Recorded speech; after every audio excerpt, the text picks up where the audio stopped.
चिंता कर रहे थे। दूसरे दिन तत्काल उड़ीसा गए, पश्चिम बंगाल आए, यहाँ के मुख्यमंत्री जी को अपने साथ बैठाया, तूफान क्षेत्र का दौरा किया, 1,000 करोड़ रुपया सीधा भिजवा दिया दूसरे ही दिन। पर क्या किया ममता जी ने उस 1,000 करोड़ रुपए का? बंदरबाट टीएमसी के कार्यकर्ताओं को बांट दिया। जिनके 4 मंजिले मकान है उनके पास 20-20 हजार रुपए भिजवा दिए। हमने वो वीडियो सोशल मीडिया के माध्यम से जनता तक पहुंचाया, क्योंकि यहां का मीडिया भी ममता जी से डरता है। अभी परसों मेरे पास एक सुबह पत्रकार आया, मैंने एक न्यूज सरकार के खिलाफ बना दी। भाई पीछे बाहर निकालो इनको।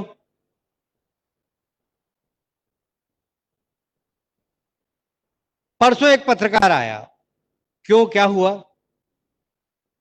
बोले मैंने सरकार के खिलाफ एक न्यूज बना दी, मेरी नौकरी की छुट्टी हो गई। पत्रकार चाह कर भी सही वस्तु स्थिति को अपने समाचार पत्र में नहीं दे पा रहे, समाचार पत्र को दबाया जा रहा है। प्रजातंत्र का चौथा स्तंभ है मीडिया। मीडिया आज अपनी बात इस पश्चिमी बंगाल में सही तरीके से जनता तक नहीं पहुंचा सकता।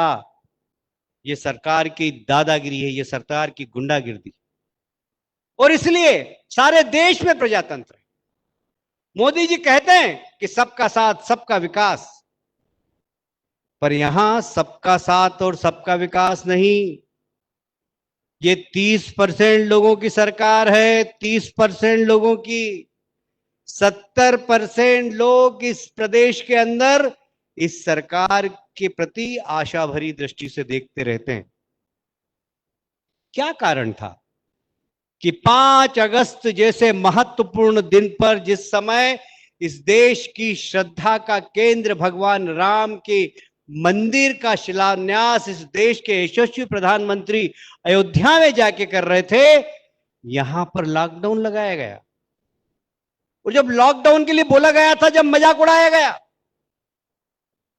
आज यदि कोविड-19 के कारण पश्चिमी बंगाल में लोगों की मौत हुई है, तो उसके लिए जिम्मेदार है ये सरकार, ममता जी। ये हत्यारी सरकार है, कोविड-19 का नियंत्रण नहीं कर पाई, और इसलिए ऐसी सरकार जो जनहितकारी नहीं, जो जनता के बारे में नहीं सोचती हो, जो किसान के बारे में नहीं सोचती हो, जो महिलाओं के सम्मान के बारे में नहीं सोचती। ममता जी के भतीजे की लोकसभा क्षेत्र में हमारी कार्यकर्ता, महिला कार्यकर्ता को पीटा गया, गोली मार दी गई। अभी वो अस्पताल के अंदर जीवन और मृत्यु के बीच में संघर्ष कर रहे।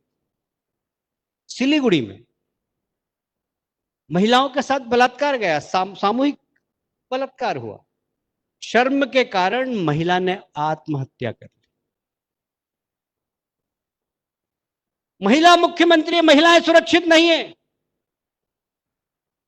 ममता जी को तो शर्म नहीं आएगी, पर हम शर्मिंदा हैं ममता जी, और हम वादा करते हैं कि भारतीय जनता पार्टी की सरकार आएगी, इस प्रदेश के अंदर महिलाओं को सम्मान देने का काम हम करेंगे। हमारी सरकार आने के बाद वे सब लोग जो इस प्रकार के कृत्य में लगे रहते हैं और सरकार का संरक्षण प्राप्त करते हैं, उनको यथास्थान भिजवा दिया जाएगा। वो यहां चैन से नहीं रह सकते। यहां भारत का कानून चलेगा। सारे देश के अंदर भारत का कानून चलता है, पर यहां भारत का कानून नहीं चलता, यहां ममता जी का कानून चलता है। ममता जी जो कहती है वो होता है। मुझे आश्चर्य होता है,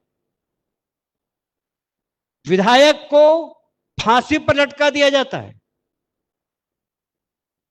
चुने हुए जनप्रतिनिधि को फांसी पर लटका दिया जाता है, और उसके बाद उसको आत्महत्या करार करने की कोशिश की जाती। वहां का एसपी बिना जांच के 12 बजे पत्रकारों को कह देता है ये तो आत्महत्या है। हमारी सरकार आएगी, ऐसे सब अधिकारी जेल की सीखचों में जाएंगे जो इस प्रदेश के गुंडों के साथ मिलकर अराजकता फैला रहे हैं। एक अधिकारी नहीं बचेगा। आप क्या समझते हैं? इस प्रकार की अराजकता के आप सहभागी बनेंगे? आपका काम है भारत के संविधान के अंतर्गत निष्पक्ष तरीके से प्रदेश में काम करना। आप किसके लिए काम कर रहे हैं? किसी एक व्यक्ति के लिए काम कर रहे हैं? दुर्भाग्य की बात है। और इसलिए भारतीय जनता पार्टी के कार्यकर्ताओं को राष्ट्रीय अध्यक्ष जी ने हमसे अपेक्षा की कि यहां के किसान, यहां के पिछड़ी जाति के लोग, यहां पर हमारे ट्राइबल भाई, सबसे ज्यादा बेरोजगार नौजवान यदि किसी प्रदेश के अंदर है तो पश्चिमी बंगाल के अंदर। मैं इस बात को दोहराना नहीं चाहता, पर ममता जी आपको शर्म नहीं आएगी, हमें शर्म आती है जब बंगाल का नौजवान पढ़ने के बाद यहां नौकरी नहीं पाता तो वह जाकर बाहर मजदूरी करता है। कम से कम 25 से 30 लाख लोग बाहर मजदूरी कर रहे थे लॉकडाउन के दौरान। जब वो यहां आना चाहते थे, आपने उनको आने नहीं दिया।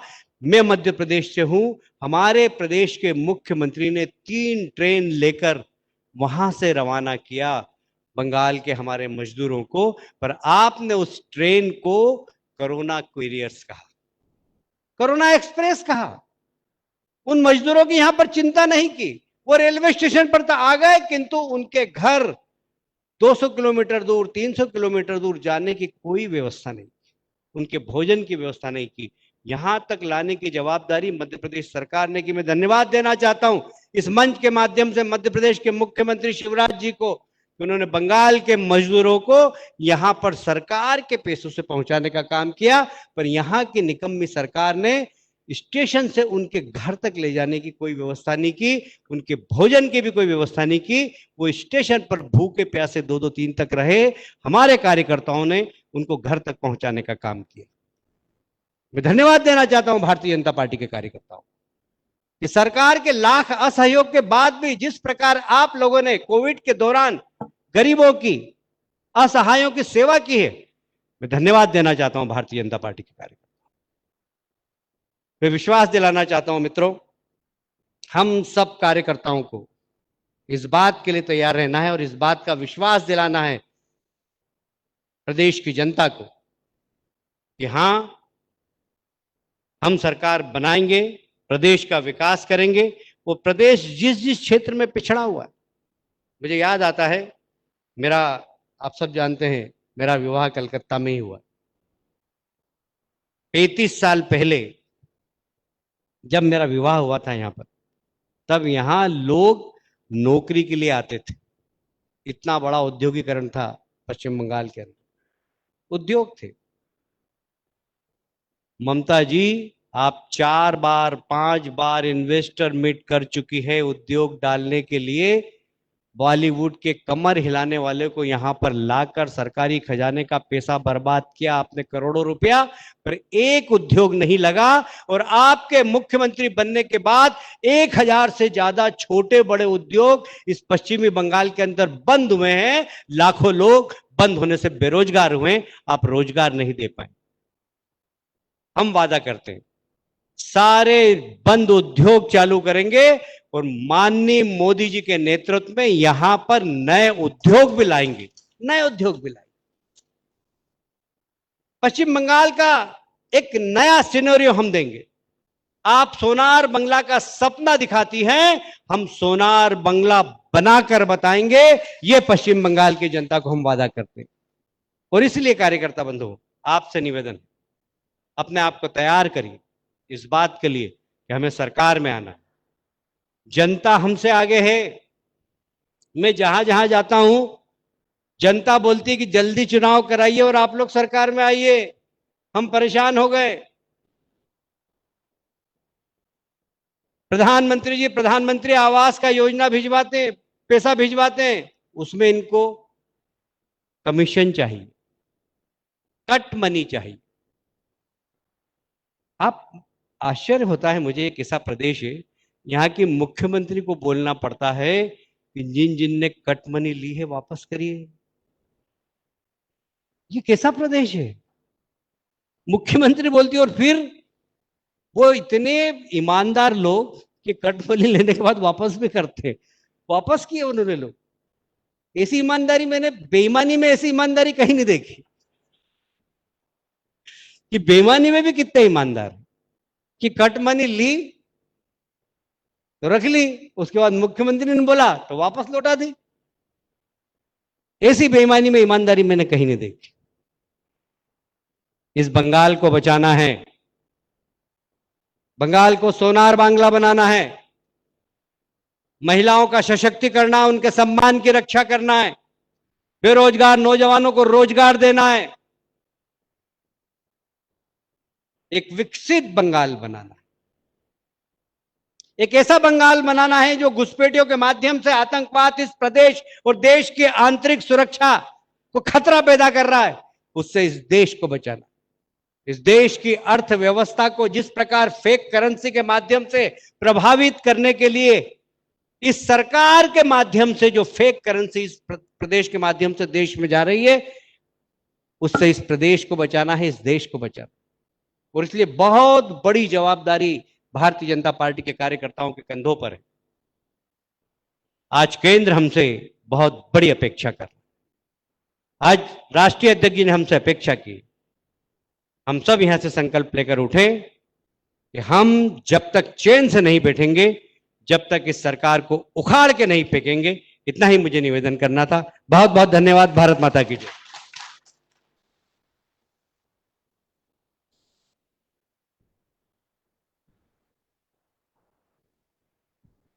খুব সুন্দর সহজ সরল